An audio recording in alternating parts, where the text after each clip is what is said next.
não parar, não precipitar e não retroceder. Então dizer para esse cara, sabe quando nós vamos parar? Nunca. Nunca na sua porca vida.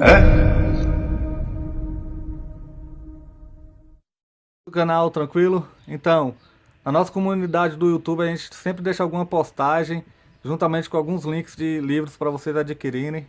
E também deixamos sempre aqui nos comentários e na descrição do vídeo nossas redes sociais. Então se inscreva no canal, siga a gente nas redes sociais e quem puder apoie o nosso canal financeiramente. Temos Pix, Vaquinha, Apoios e temos nosso conto também para quem quiser nos ajudar. Tranquilo? É isso aí. Sempre com Deus, pátria, família e liberdade por um Brasil melhor. Valeu!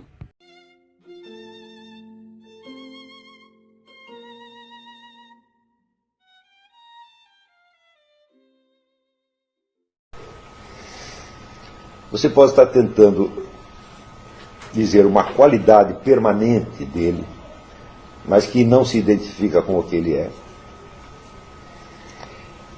E você pode estar dizendo alguma qualidade que ele pode ter ou pode não ter indiferentemente.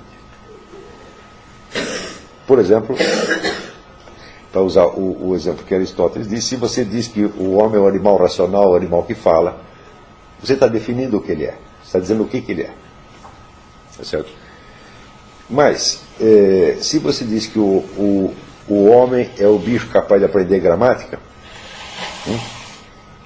isso não é exatamente o que ele é, mas isso decorre daquilo que ele é. Como o homem tem capacidade da razão e da fala, ele pode aprender a gramática também. Tá certo? Então isso não faz parte da definição de homem, mas é uma decorrência. Isso é o que se chama propriedade. No primeiro caso você deu a definição, no segundo caso você deu uma propriedade. Está entendendo? Agora, quando você diz que este homem conhece a gramática alemã, em particular,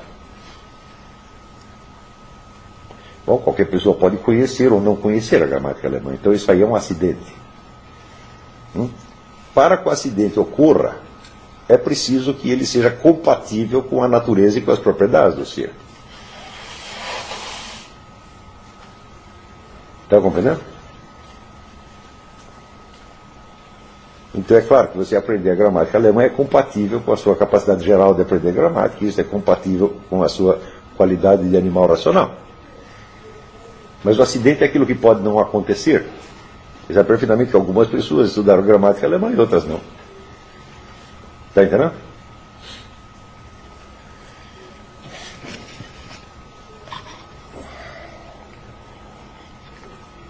Mais ainda, você pode dizer que o homem pertence à espécie animal. Então o que você está fazendo? Você está classificando o homem dentro de uma outra gênero animal. Então, quatro tipos de afirmações que você pode fazer. Você pode classificar, você pode definir, você pode assinalar uma propriedade ou pode assinalar um acidente. Tá certo? Claro que se numa discussão um sujeito classifica, o outro define, o terceiro assinala uma propriedade, o quarto assinala um acidente, as afirmações deles não podem ser, vamos dizer, comparadas no mesmo plano, mas elas podem ser articuladas no sentido de que vamos ver se a propriedade, por exemplo, o acidente que esse indivíduo assinalou é compatível com a definição que o outro deu, e se essa definição é compatível com a classificação que o primeiro tinha dado. Está entendendo o que eu quero dizer com articular as várias?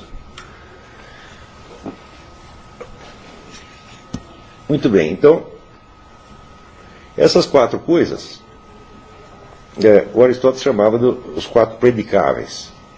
Mas além dos quatro predicáveis, você tem as 10 categorias. Categorias são, em primeiro lugar, a substância, que é aquilo que uma coisa é.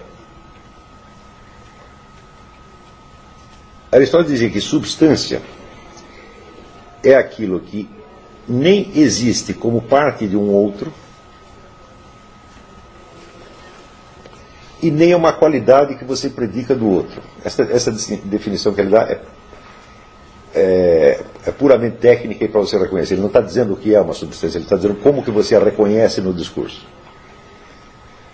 Mas Digamos que substância é aquilo que é alguma coisa em si mesmo.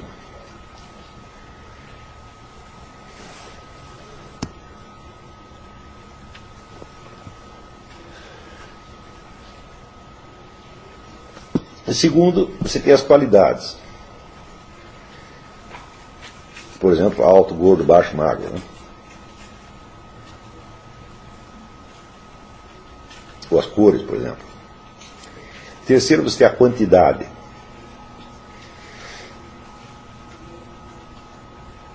Quarto, você tem a relação que um objeto tem com os outros. E assim por diante. Tem uma lista das categorias.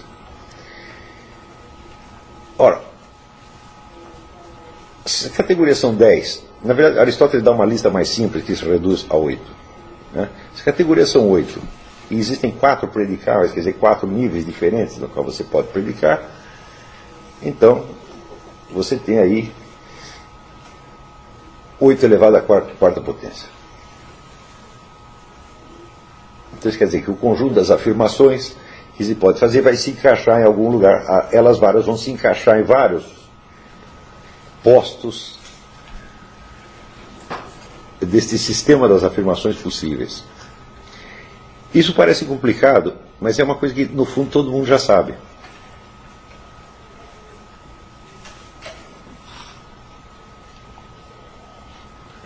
Por exemplo, se entra uma pessoa aí e você fala esse aí é a Leila, essa é a Leila, né? E o outro responde, não, é muito alta. Quer dizer, é alta demais para ser a Leila. É isso? Porém, a primeira se referiu à substância, quer dizer, o nome de uma substância individual chamada Leila. E a segunda é uma qualidade, que a diferencia. Essas duas frases são facilmente articuláveis, embora elas não se refiram à mesma coisa. A primeira se refere à substância individual chamada Leila, e a segunda a uma qualidade dela. É fácil você articular essas duas, né? Está compreendendo? Nem todas essas articulações são tão fáceis assim, mas com a prática vocês vão pegar isso aí. Ora, se as pessoas são capazes de distinguir, né, esses dois tipos de frases que eu falei, isso quer dizer que todo o sistema das categorias e todo o sistema dos predicáveis já está na sua cabeça, você nasceu com isso. Tá certo? É claro que se você não sabe os nomes técnicos e não tem a prática de utilizar, você pode se confundir. Mas você exercer uma certa faculdade mal não quer dizer que você não a tenha. Não é isso? Por exemplo, todo ser humano tem a capacidade de jogar bilhar. Só que alguns jogam bem e outros jogam mal. Mas a capacidade é a mesma. Apenas um trabalhou. A capacidade de você articular as várias opiniões, segundo as categorias, tá certo? De você formar um desenho integral do objeto, até que ele se mostre a você tal como, na unidade daquilo que todos perceberam, por baixo da diversidade das suas opiniões, essa capacidade pode ser aprimorada. E isso é exatamente a dialética, no sentido aristotélico. Né? Estão compreendendo?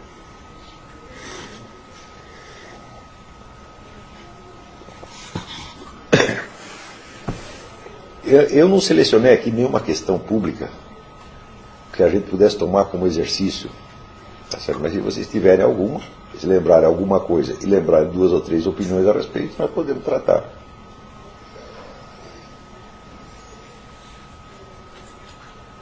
Uma vez você deu uma aula sobre o debate entre, o debate que parece público, entre ciência e razão e fé, né? E aí você estava dizendo justamente as definições que o lado científico toma como a caricatura que eles fazem de religião, né? Opiniões que eles têm sobre religião e a opinião que os religiosos também têm sobre religião. E aí você tem muitos anos mais ou menos assim que acabam mostrando que a religião também não era nenhuma das duas coisas. Para tentar centrar o debate, mostrar que o debate era... Não, por exemplo, se você pega uma questão que as pessoas acreditam que já está resolvida. Essa não é uma questão que está em discussão, ao contrário, é uma questão que todo mundo acha que já sabe a solução. É a questão de fé e razão. Então todo mundo, quase todo mundo que opina publicamente vai dizer, não, são domínios diferentes. Daqui você tem o domínio da razão, que é da ciência, e ali você tem o domínio da fé, que é da crença. Eles não se interpenetram. Não é isso?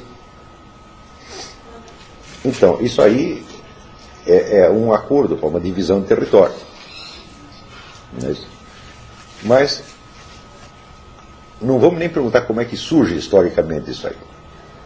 Surge a partir de um certo momento. Isso aí surge com Kant, essa divisão com Kant, não é? Quando a modernidade fala de fé e razão, não é no mesmo sentido que os escolásticos falavam, né? É no sentido mais que surge mais com Kant. Ou seja, a razão lida com aquilo que pode ser conhecido. Aquilo que pode ser conhecido é de duas naturezas. Ou você apreende pelos sentidos, e, portanto, você pode criar um conhecimento científico ali por indução, quer dizer, vocês somando várias observações concordantes, você tira alguma conclusão e afasta as conclusões contrárias. Ou é conhecido pelo puro exercício da razão, como, por exemplo, em lógica ou matemática, que não se refere à experiência, mas se refere à ordem interna dos pensamentos. Então, o conhecimento racional se divide nesses dois tipos: o conhecimento puramente racional ou lógico e o conhecimento experimental. Agora, diz Kant que todo conhecimento formal não se refere a nada. A lógica inteira não se refere a coisa nenhuma. Certo? E que, portanto, da pura lógica você nada pode concluir sobre o mundo real. Tá certo? Portanto, só sobra como fonte de conhecimento sobre o mundo real a experiência sensível. Tá certo? Estão acompanhando? Agora, a experiência sensível está, segundo Kant, limitada pela nossa estrutura sensorial. Então, tudo aquilo que escape, que esteja além da nossa capacidade de percepção sensorial, não existe para nós e, portanto, não pode ser objeto de conhecimento científico. Ele diz, mas isso não quer dizer que nada possamos saber, porque nós podemos saber algo pela fé.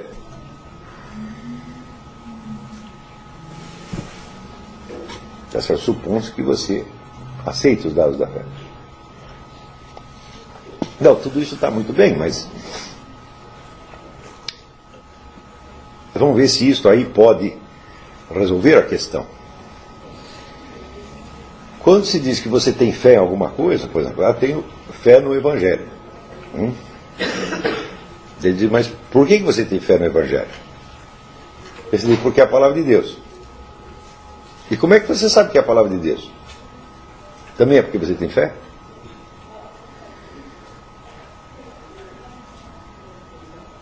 Você entraria num círculo vicioso, né? Está compreendendo? Então, é necessário, vamos dizer, que essa palavra tenha algo nela que a diferencie das outras palavras e que lhe dê uma dica de que aquilo é a palavra de Deus. Senão você não tem nenhum motivo para confiar naquilo. Então você vai ter fé, na fé, na fé, na fé, na fé, na fé, assim por diante. Será um buraco sem fundo. Está compreendendo? Então, isso quer dizer que a própria estrutura da fé exige um motivo. Não é isso? E esse motivo, naturalmente, tem que ser algo que está ao alcance da sua experiência. Está compreendendo?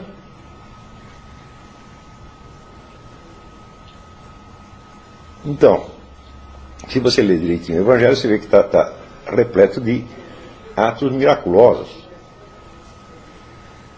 de Jesus. Então vamos supor que você é um paralítico e Jesus Cristo entrou na sua casa e disse, levanta-te e anda. E você saiu levantando. Levantou e saiu andando. Antes de Jesus operar esse milagre, você teve uma fé nele. Você teve uma confiança em que ele podia fazer. E depois você continua tendo fé nele. Mas é a mesma coisa? Já não é a mesma coisa.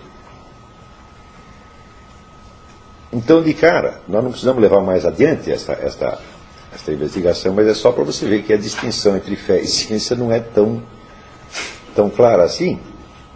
Ela é, na verdade, um convencionalismo. Quando se fala fé e ciência, você não está distinguindo duas maneiras objetivas de conhecer, você está distinguindo entre duas classes sociais e as suas autoidentidades respectivas. Duas fontes possíveis de autoridade. Uma que se arroga o direito de falar em nome da razão e outra que se arroga o direito de falar em nome da fé. Está compreendendo? Então, uma divisão de território entre duas autoridades que pretendem mandar em você não é a mesma coisa que uma divisão objetiva entre duas modalidades de conhecimento e muito menos entre dois aspectos diferentes da realidade. Está compreendendo? Então, aí de cara, essa distinção ela é demasiado tosca. O exemplo que nós demos antes das matérias das quais o cosmos se compõe é muito mais elegante do que isso. Embora pareça ingênuo você dizer que o mundo se compõe de água ou que se compõe de fogo, tá certo? É muito menos ingênuo do que você falar que existe ciência e religião como, vamos dizer, como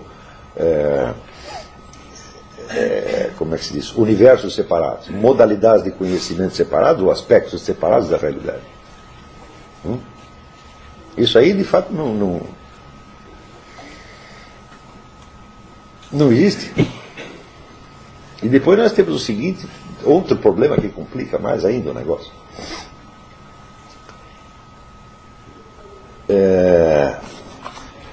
Quando o paralítico ou o cego dizia para Jesus Cristo: eu confio que você é filho de Deus e que você pode me curar.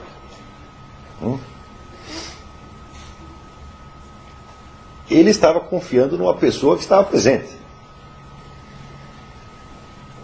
E quando você reza o credo católico, crê em Deus Pai Todo-Poderoso, cadê a pessoa?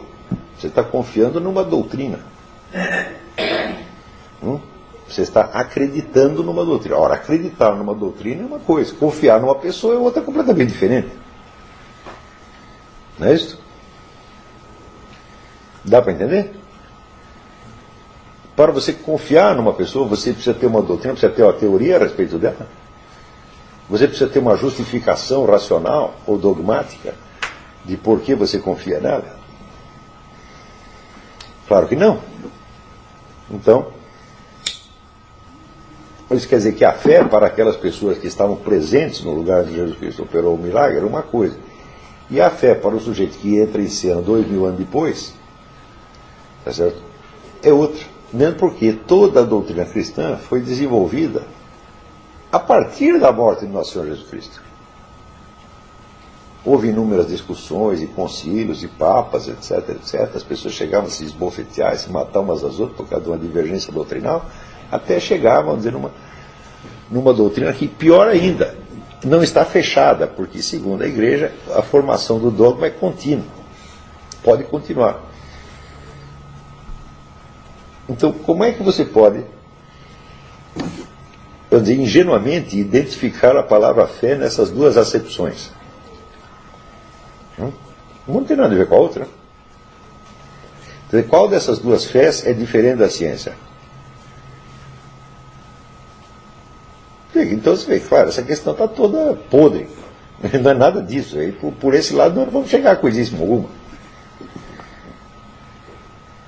Está entendendo? Quer dizer, o mundo atual está cheio de ideias que, quando você vai ver, não são ideias no sentido de representações da realidade.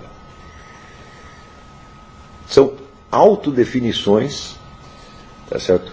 De grupos ou de pessoas que pretendem desempenhar um certo papel social, pretendem que você as aceite sob esta ou aquela autoridade, e que assim se autodefinem como representante dessas coisas, com todos os valores que estão imantados ali, mas que isso não tem nada a ver com a estrutura da realidade.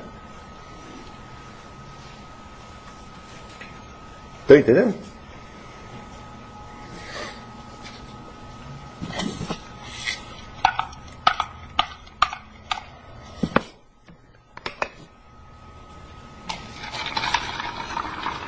Por exemplo, durante muito tempo, sobretudo no Brasil, havia uma discussão que era colocada assim: ou você aposta na justiça, aliás, até hoje existe, aposta na justiça social, que vai ser feita, então, vai ser aplicada através da atividade política, quer dizer, o governo implanta um sistema de distribuição das riquezas, etc., para atenuar as desigualdades sociais, ou mesmo eliminá-las.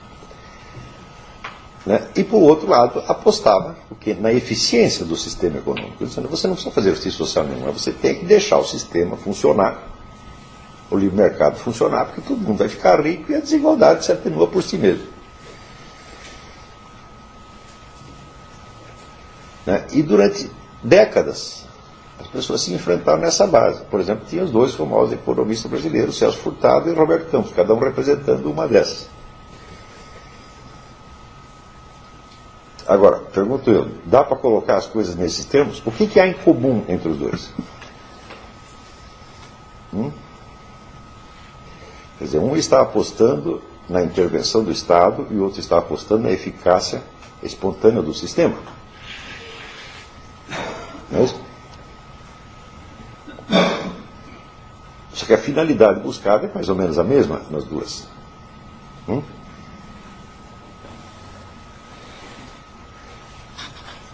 Atenuar as diferenças. Não é isso?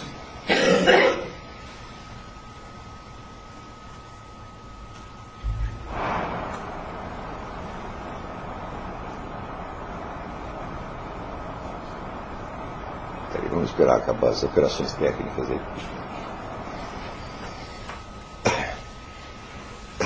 Eu vou dizer uma coisa para você: se tem uma única pessoa na sala pensando em outra coisa, eu não consigo dar aula. Então, para essa coisa tem que parar, para tudo. Para. Ele vai a extremos, é louco.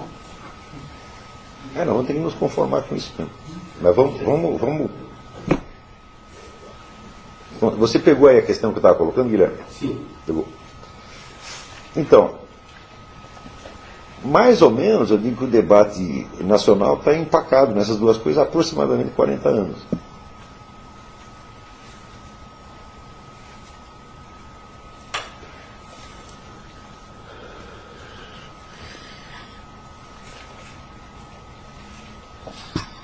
Só tem o seguinte: vamos supor a primeira hipótese, quer dizer, nós vamos atenuar as desigualdades sociais. Quem vai atenuar as desigualdades sociais? Um agente político. Não é isso?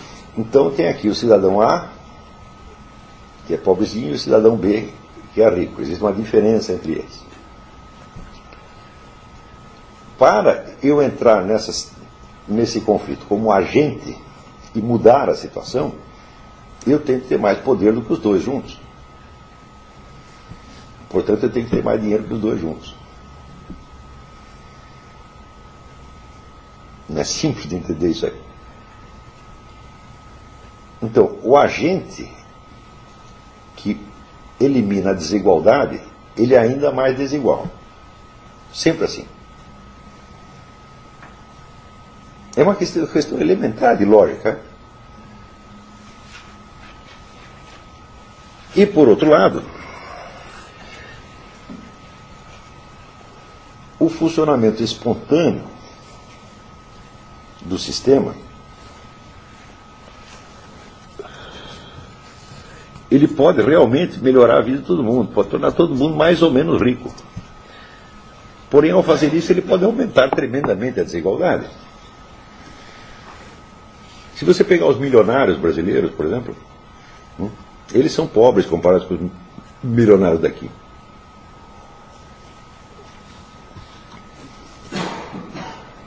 Então, quer dizer, onde está essa medida da desigualdade? Né? Quer dizer, que desigualdade nós vamos eliminar? Se eu vou pelo lado socialista, o agente político se torna mais poderoso e mais rico do que todo mundo. E cria uma desigualdade que não dá mais para quebrar, porque só para quebrar teria que ter um terceiro agente político, ainda mais poderoso que ele. E assim por diante. E se eu vou pelo lado liberal capitalista, O que pode acontecer é que todo mundo saia mais ou menos satisfeito, mas a desigualdade vai aumentar ainda. Está entendendo? Não no sentido de Karl Marx, que os ricos se tornarão cada vez mais ricos e os pobres mais pobres. O que é vamos dizer, ao você enunciar esta frase, você sabe que ela é impossível. É absolutamente um sujeito impossível, um sujeito ficar rico sem ele enriquecer um bocado de gente. A não ser que ele guarde todo o dinheiro dele dentro da casa dele e não o utilize para absolutamente nada. E se ele movimentar um pouquinho a economia, os outros já começam a ganhar dinheiro imediatamente. É que Karl Marx raciocinava como se só existissem dois tipos de pessoas. Existem os patrões e existem os empregados. Não existe clientela. Não existe o consumidor. Eu digo, que bela economia é essa. Então, isso quer dizer que o problema da desigualdade que eles estão colocando não é o que está verdadeiramente em questão. Os dois estão propondo os seus remédios como remédios para eliminar a desigualdade. Mas isso é absolutamente impossível fazer por um meio ou pelo outro. Estão compreendendo? Então, isso quer dizer que esta questão, ela não está enfocada numa realidade. Ela está enfocada, vamos dizer, num valor publicitário associado à palavra igualdade.